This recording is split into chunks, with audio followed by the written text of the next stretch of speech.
Bonjour à tous. Alors tout d'abord, je tenais à vous remercier pour vos écoutes, pour vos partages et tout ce que vous m'apportez au quotidien au travers des commentaires et puis au travers de vos accompagnements. Aujourd'hui, je vais vous parler du traumatisme. Le traumatisme, c'est un mot qu'on entend beaucoup et je vais pas vous dire il y a différents degrés en fait. On n'est vraiment pas là pour comparer les traumatismes.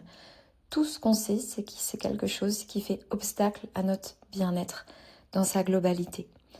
Et lorsque l'on vit des traumatismes de vie, eh bien, au niveau cérébral, il y a beaucoup de choses qui se passent. Et j'ai été formée avec une femme, alors deux femmes, mais tout particulièrement une femme aux troubles du comportement alimentaire, mais pas que. Elle m'a mis en lumière énormément de choses par rapport au traumatisme et ce que cela modifiait dans notre cerveau. Et ça a eu un impact sur moi énorme parce que ça fait partie de mon histoire.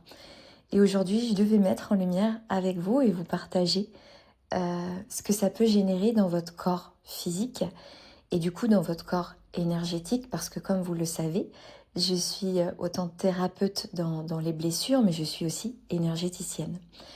Et, et votre corps, votre esprit est constamment finalement en alerte, c'est-à-dire il y a un état d'alerte à l'intérieur, comme de l'ordre d'une intrusion où vous auriez une alarme qui sonnerait tout le temps, H24, 24 heures sur 24, avec plus ou moins d'intensité, en fonction de, eh bien, si vous êtes hypersensible, vous pouvez capter eh bien, les luminosités, les odeurs, les climats, les intentions. Il y a notion vraiment de qu'un traumatisme peut revenir fois plus, même si ça s'est passé il y a 20 ans, et qu'à un moment donné, vous vous retrouvez dans une situation similaire à ce traumatisme.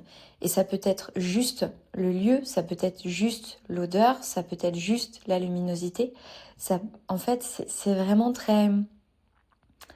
Alors je dirais sournois, mais oui, parce que c'est pas quelque chose s'apprête à vivre, c'est pas quelque chose qu'on veut vivre, c'est pas quelque chose qu'on veut ressentir, on est bien d'accord.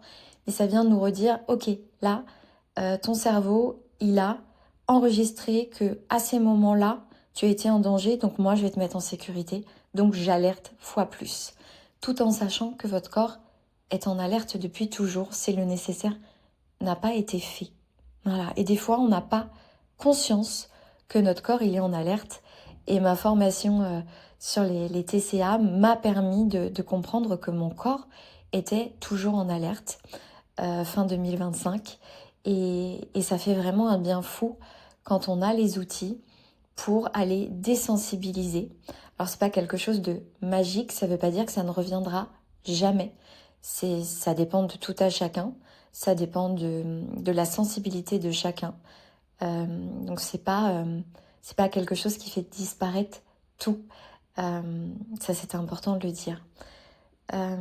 Alors, au niveau cérébral, on va aussi tout analyser en permanence. C'est-à-dire qu'on est en mode alerte, donc on est en mode contrôle, on est en mode survigilance, donc on analyse et on analyse. Et on va, à des moments donnés, eh bien, réagir très très fort à des choses qui vous semblent banales pour les autres, parce que ça fait pas partie de leur histoire, ça fait pas partie de leur vécu, mais finalement, il y a une personne en face, ou pas, une situation, un environnement extérieur qui peut venir et appuyer là où ça fait mal, dans votre sensibilité, dans votre ressenti, dans vos mémoires du passé, tout simplement. Ce traumatisme laisse beaucoup plus d'impact qu'on peut le penser. Il y a vraiment une notion aussi du mal à lâcher prise totalement parce que le lâcher prise, c'est je lâche, je contrôle plus, je suis plus en alerte, donc peur, peur, peur, peur, peur. Donc pour éviter ça, votre système va mettre en place une protection qui va être tout le temps en alerte, qui va être tout le temps dans l'analyse, qui va être tout le temps en permanence à surveiller pour ne pas souffrir et au final, ça vous utilise énormément d'énergie, c'est très énergivore. On a le doute en l'autre, c'est-à-dire qu'étant donné qu'un jour on a vécu un traumatisme, on peut mettre en place un système de survigilance, mais une confiance qui est très difficile à avoir parce qu'on a tellement souffert que on va analyser les gens aussi, pas que les situations, mais les personnes.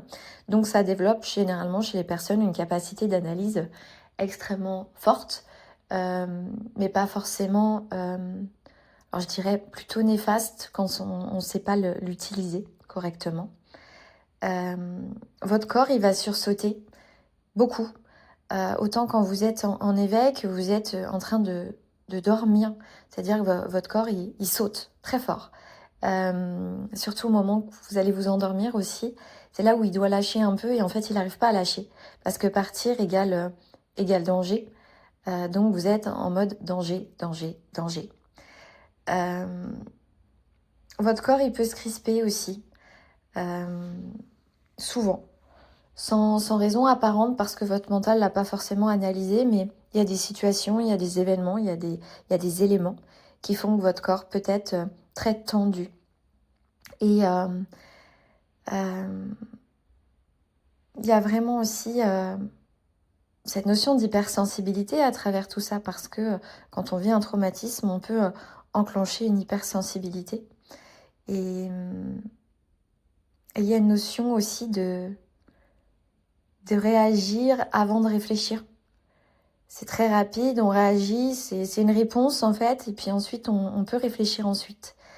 Donc c'est important d'apprendre à ne pas surréagir rapidement et se dire ok, je me pose, je me ressente sur moi, j'essaie de retrouver cette paix à l'intérieur après ce que j'ai vécu là, et je vais aller réfléchir de qu'est-ce qui se passe. Prendre de la hauteur, se mettre à la place de l'autre. Et puis aussi cette position du sage qui prend de la hauteur et qui regarde les personnes concernées pour essayer de se mettre à la place de chacun et d'avoir une autre pensée et de se dire ok, maintenant comment je vois les choses, mais éviter finalement de réagir, de surréagir avant de réfléchir. C'est vraiment cette zone alerte qui fait qu'on agit comme ça. Si ça peut vous mettre en mots vos traumatismes, si ça peut vous mettre en mots des choses que vous ressentez, que vous vivez, eh bien, j'en suis ravie. N'hésitez pas si vous avez besoin d'un coup de main, d'un coup de pouce pour mettre en lumière, pour libérer des émotions ou mettre des mots sur les émotions tout simplement. Ça fait du bien de mettre des mots sur ce qu'on vit quand on est un peu perdu dans ces traumas à des moments donnés ou quand des fantômes du passé vous revisitent sous différentes formes. Je vous souhaite une très belle journée. Je vous dis à plus tard dans un partage podcast. Et puis n'hésitez pas à liker, à partager et au plaisir de vous retrouver.